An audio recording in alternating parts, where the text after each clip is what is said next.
What 3 simple steps would help someone be more effective in an interview? Also, how can you effectively deal with rejection or disappointment, whether that's in a working role, interview, or presentation? Stay tuned, as we're about to get some expert help. Welcome to Half Hour Mentor.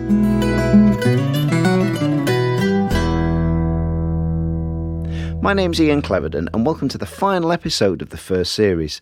Thanks to everyone who has commented on and rated the series to date. I'm delighted that so many of you have gained benefit from the variety of different people I've interviewed. If you're new to the series, do go back and delve into the back catalogue. Series 2 will soon go into production, so if you have anyone who you'd like to hear from, or indeed feel that you could help those early in their careers with mentorship and advice, please do get in touch with me via the link in the show notes. I have several guests lined up already, but there is room for more. My guest today is Professor Paul McGee, international speaker and best-selling author who focuses on change, resilience, motivation and inspiring leadership. His book, Sumo, Shut Up, Move On, is a Sunday Times bestseller and has been translated into 12 different languages. I first came across Paul when he was speaking at an Institute of Management session around 2010 and found him inspirational. I went out and bought the Sumo book immediately, and that book to this day is in my top 3 personal development books. I won't say who the other 2 are, as I'm working on the authors appearing in a future podcast episode. He is also known as the Sumo Guy, and you can find him via his website, thesumoguy.com, and using the Sumo Guy handle on social media. And so to my interview with Paul. Paul, thanks ever so much for joining Half Hour Mentor. Let's go back to your teenage student years even. What was the first job or career you wanted to do? What sparked your interest? Going back to my teenage years, flipping heck, I must have a very good memory, Ian. I actually always liked drama at school, and I also enjoyed English. So what I was thinking of pursuing at some stage was either a facting, I was going to say thespian or acting career, but it came out as facting. That'll get you. That'll stand you out at an interview. So I was looking at becoming a thespian or an actor, or possibly a journalist. And ultimately, I did neither. So what did you do? Well, I had an illness that impacted my future very much so. But ultimately, interestingly enough, Ian, I now write books and I speak at conferences and at team events. And in many ways, some of my acting skills, and if I'm honest, enjoying being the centre of attention, is something which I feel that the acting bug was in some respects fulfilled and expressed through my speaking. And my journalism career, which didn't take off, but having written 13 books, one of which staggeringly became a Sunday Times bestseller, I suppose my journalistic slant was ultimately satisfied through my writing. Yeah.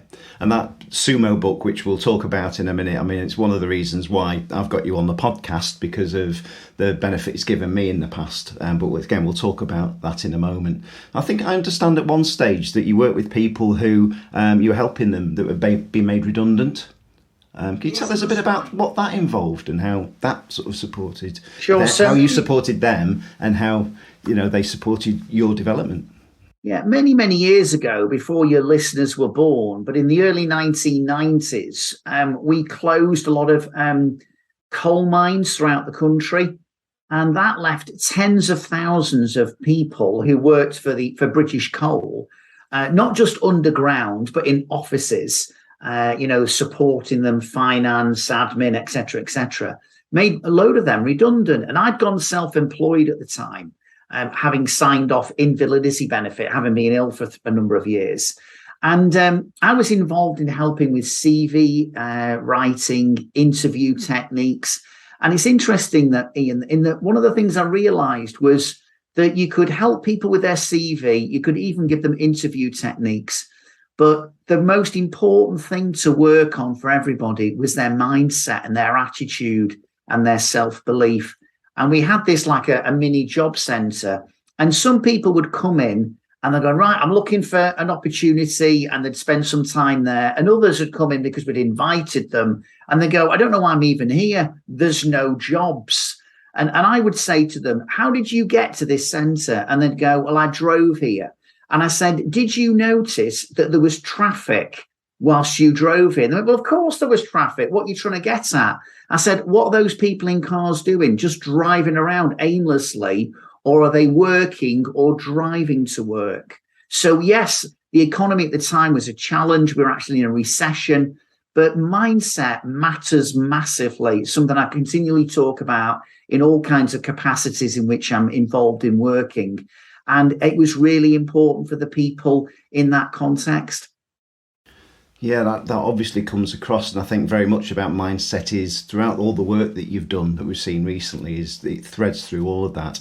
You talked about the illness that you had, which was ME. Perhaps if you could explain a little bit about that and I know that had a big effect on what you do now and how it's developed. So can you talk us through that experience? Because I know it really set you back quite significantly in terms of your career, but how did you sort of pull away from that, and how have you worked along it? So ME stands for myalgic encephalomyelitis, which is why they call it ME. It's sometimes known as chronic fatigue syndrome. And if no one's ever come across it before, just imagine you're going to bed at night, your phone is completely dead, so you charge it up for 8 hours with the expectation it'll be on 100% in the morning. Well, using that metaphor, I'd be charged up overnight, wake up, and I'd be on 5%. So it very much impacted my energy levels. I had a walking stick. The only person who knew with the illness was actually in a wheelchair. And I think it's fair to say at the time, it wasn't just that I didn't have any job or any career, but I didn't have a lot of hope. So it really was a huge setback. And I was on what they then called invalidity benefit. And it's interesting because if you look at that word invalid, it can also be read as invalid, not working, not of worth, not of use. So for me, it wasn't just a physical battle that I was having to fight. It was also a psychological one as well. And what age were you roughly at this stage, Paul? I was around about 24. So more or less around my mid-20s. I'd got this high-flying graduate management trainee job. I'd never thought about going to university, having had my ideas or my dreams of becoming an actor very much poo-pooed by a very unhelpful and ultimately rather abusive stepfather. I ended up working in a bank, hated every minute of it, got my A-level results. They were good enough to get me into university, which I did a year later. So did a 4-year degree, incorporated behavioural and social psychology, trained as a probation officer as part of that degree, decided not to do it, but let's go down the HR route, which I did. But within a year of having that role in HR with Unilever, that's when I became ill. Gosh. Okay. So 24, very formative time in terms of your early career. How on earth did you cope with that then? How did you get out of that sort of mental and physical trough? It was a trough. And I think there were good days and there were bad days. And it became very much Dale Carnegie wrote a book many years ago, his famous one called How to Win Friends and Influence People, but he also wrote another book called How to Stop Worrying and Start Living. And in that book, he talks about living in day-tight compartments. And for me, it became, rather than keep focusing on the future, you had to go, okay, what can I do to get through today? And Ian, it was very, very difficult. It was very humbling. My wife worked full time. I wasn't able to do anything in the house. I wasn't able to cook. I wasn't able to clean. There weren't food banks in those days, but my mother-in-law and my mum would sometimes bob around about once a week, and they just bring a small box of groceries with them just to help support us. But I did get into personal development, and in those days, you listened to what they called audio cassettes, and I found those helpful. I had some good friends as part of a very sort of supportive community church, where a number of people supported me as well. And over time, I saw those small green shoots of recovery, really. And on my good days, and I would have some good days, I actually volunteered and worked with the Samaritans. I did a creative writing course, which was basically me and a bunch of old age pensioners met on a Monday morning in Warrington Town Centre just for 2 hours. I'd have to sleep the rest of the day, but it gave me a little bit of meaning, a little bit of purpose, and a bit of structure to my day. And over time, I was one of the fortunate people that was ultimately made a full recovery from the illness. Wonderful. So how did you get to Sumo then? You know, when was that launched, and how did you lead up to thinking, I've got this fantastic sort of, well, you probably didn't think it was fantastic at the time till it was successful. But how did you get it launched? I think, well, I became self-employed in the early 90s, and I came across just 11 years later this catchphrase, SUMO, which is an acronym. Started off its life just meaning shut up, move on. And it was a phrase I started to use occasionally. And people seemed to sort of react and respond to it. And it became almost this umbrella term. I was running my own business then in training and development and speaking occasionally at conferences. But it became the umbrella term to describe a number of different ideas that I had. And I think one of the things that is important in life is sometimes, you know, how you brand yourself and how you differentiate yourself from others at times. So I became known as the Sumo guy. People were saying you should write a book. I was rejected by 13 publishers, but in the end, one publisher took a risk. I think that it's fair to say it was a risk. And for some reason, WH Smith's made it their business book of the month. I want to say for some reason, it was a strange decision by them, if I'm perfectly honest, because it wasn't a business book, but they made it their number one business book of the month in all their stores, in railways, in airports, and in service stations. And that gave my profile and the contents of the book, you know, a huge boost. And it opened many doors, including someone who worked for an organisation. Her brother worked at Manchester City as head of player care and support there. And she said to him, you need to read this book. I think you'd love it. He did, fortunately. And he went on to bring me into work with Manchester City. And for 5 years, I was on a monthly retainer working 1 day a week, sometimes a couple of days a week with the club.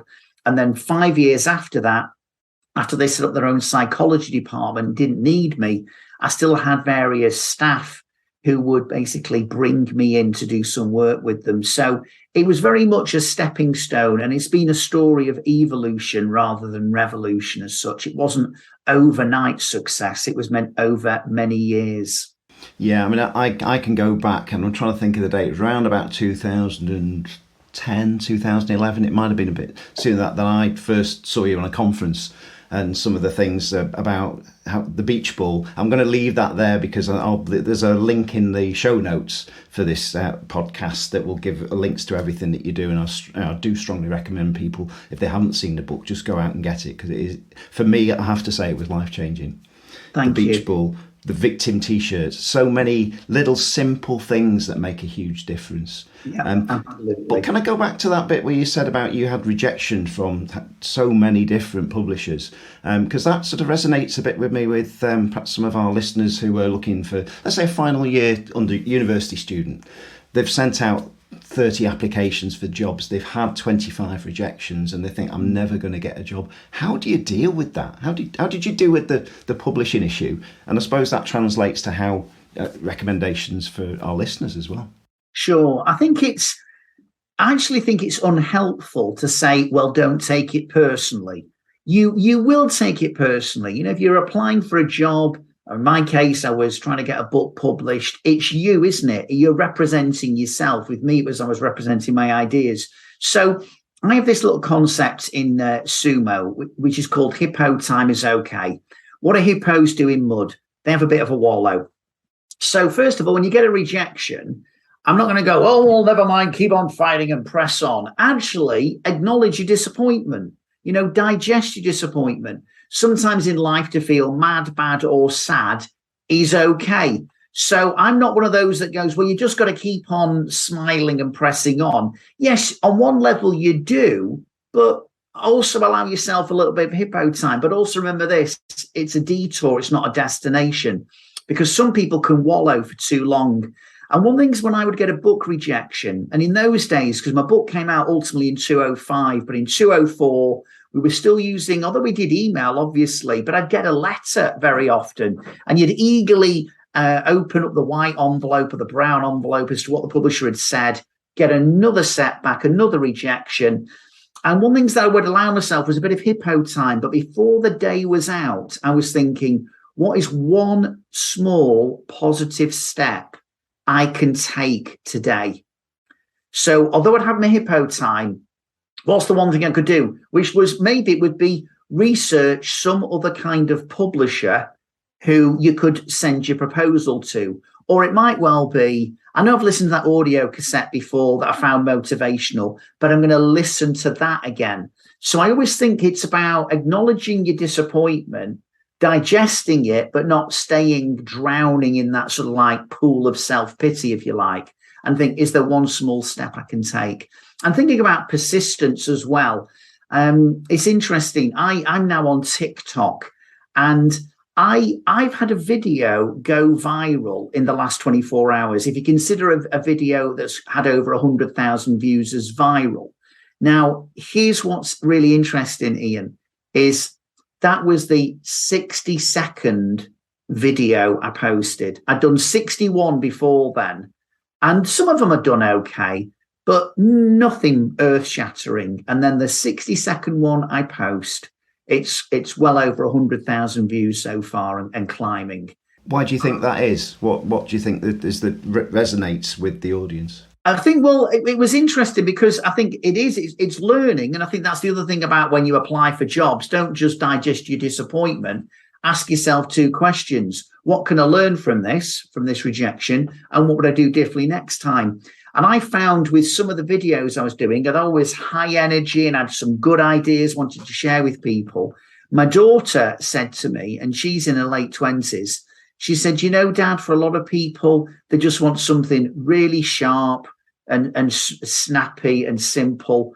And I think the fact that you need to realize people are constantly just scrolling through TikTok and you need to grab people straight away. And the video that went viral, I think it's about 18 seconds long. And as you probably gathered by now, I'm not one for short answers. So, and also just keep on thinking about what my audience wants rather than what I think they need to hear. But I think the other point is 61 videos before I got to number 62. And I think rejection is part of life. And we just need to accept that. Some people get a very, very quick breakthrough, but many don't. And it's just part of the journey. Absolutely. So you mentioned that, I think that's a great point about having, think of one positive thing, if you like, one thing that you might be able to do differently if you've had that base of rejections during the day.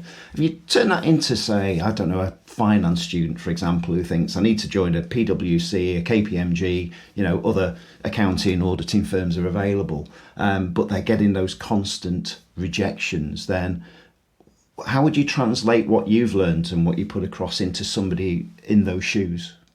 I think it's great to have a goal and to aim high, but also be prepared to start small.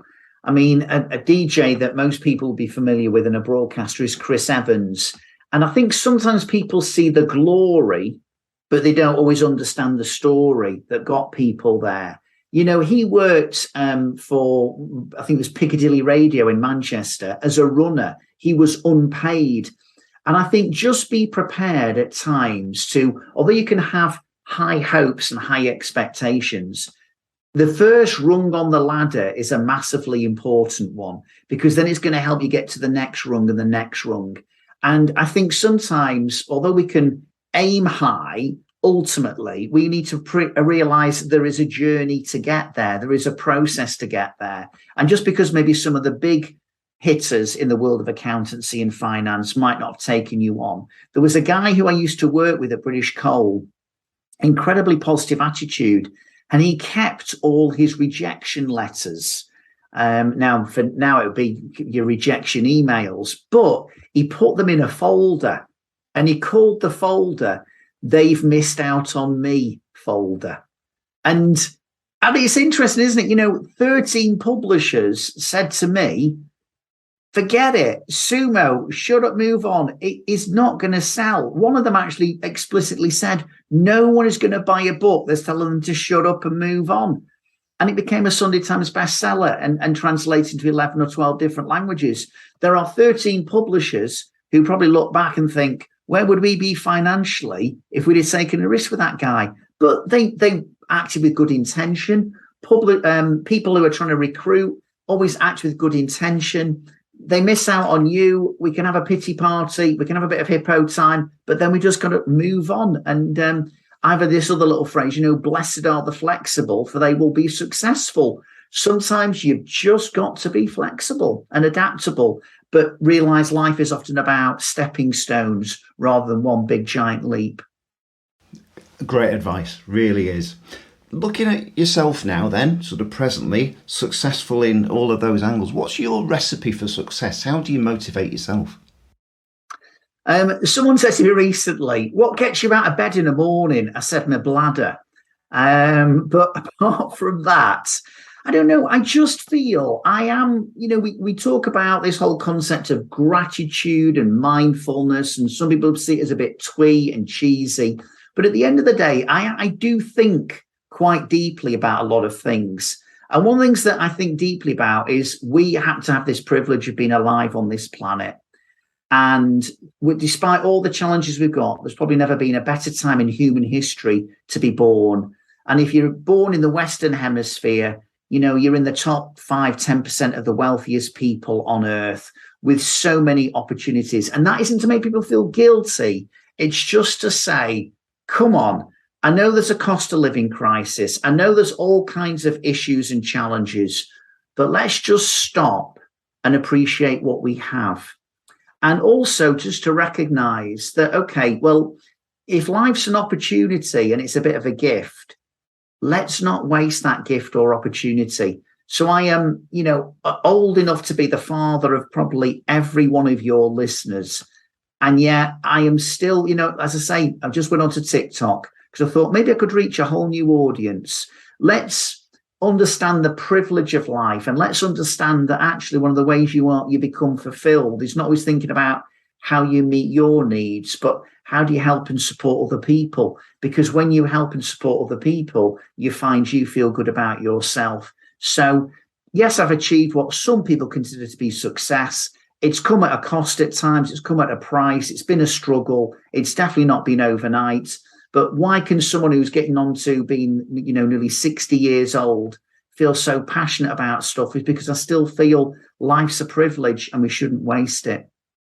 Let's look at job interviews. So a lot of listeners to this series will be thinking either they're looking for the first jobs or they're looking for a fresh change and so on. So let's focus on job interviews for a moment then. What would let's say your top 3 tips be for just really helping somebody prepare and handle interviews? What I would say, there will be 3 tips ultimately, but first of all, I think when you do your first 1 or 2 interviews, you put the work in, you put the effort, you do the research.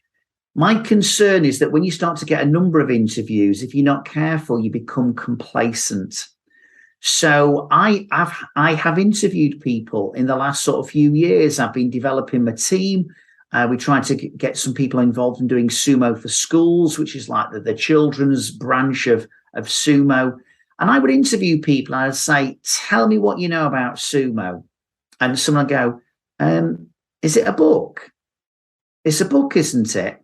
I said, yes, it's a book. Have you read it? No, but I'm thinking of reading it. Oh, well, that's great. You're out the door. You show some respect to your employer or potential future employer. What do you know? Really research the job and research the role, and also research and think about the kind of questions you'd like to ask. So it's obvious advice, but you'd be surprised how often people overlook it. Is I think it was the Boy Scouts had this "be prepared" motto, and I do think it can still mark you out. My daughter is involved in a management position in hospitality. She has to interview people.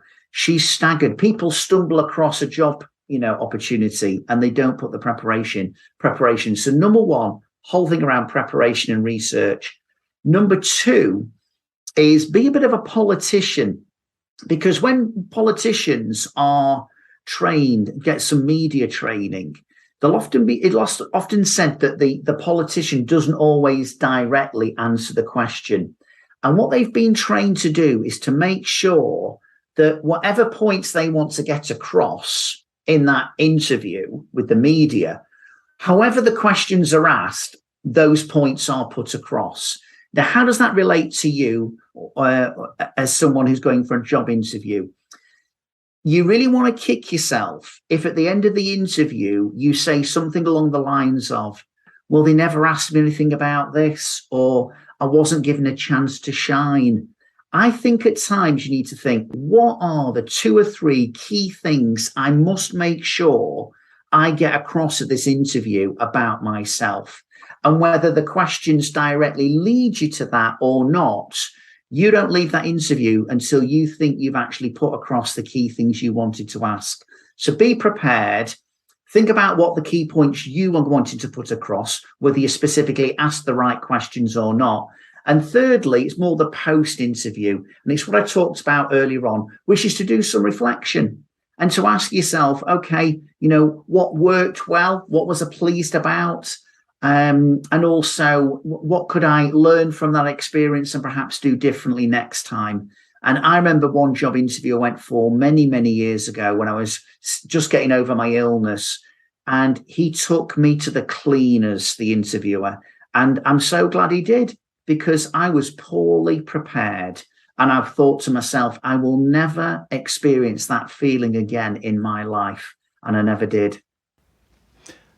That last point in particular is something very much to learn from, isn't it? So, when you think it's gone bad, is reflecting why that is and never get that in that position again. That's really excellent advice.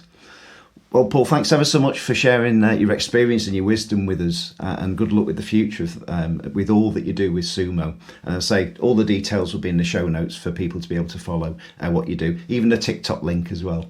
But I've got one final question for you, which I ask all of my guests, and that's, knowing what you know now, what one piece of advice would you give that younger self of you? I think it would be just to accept that life is a roller coaster. And it's not my quote, but it's a quote that people might be familiar with. Don't let success go to your head, and don't let failure go to your heart. And I think there's been times, Ian, when I've allowed, I've come off stage to a standing ovation and you think I can take on the world. And then there's other times when things haven't gone well and I feel like it's the end of my world. Paul, just acknowledge it's a roller coaster. Don't let success go to your head, and don't let failure go to your heart. It's always a pleasure chatting to Paul, and I find that every time I come away with some simple phrases that stick with me. In this interview, he talked about career progression being about stepping stones, not one giant leap, and that in successful people, we often see the glory and not the story. Another one that I remember from one of his videos a while back is to think of the word fail as a mnemonic, a first attempt in learning, FIAL, first attempt in learning. We all make mistakes, but let's use them as a learning experience. That one's always stuck with me. Thanks to Paul for his wisdom, mentorship, and for being so honest about the personal challenges he faced early in his career. You can learn about Paul's work by following the links in the show notes. You'll also see a link there to the variety of different degree offerings available through the series sponsor, Manchester Metropolitan University Business School, and my thanks go to them for helping keep this series ad-free. If you've enjoyed this episode, please subscribe to the series wherever you get your pods and review the back catalogue. That way, you'll also be prompted when Series 2 commences. You can leave feedback about the episode through social media by searching for Half Hour Mentor. Thanks to all my guests in this series, and I hope you've enjoyed listening to them as much as I've enjoyed chatting with them and producing the final podcasts. Thanks for joining us, and until next time, bye for now.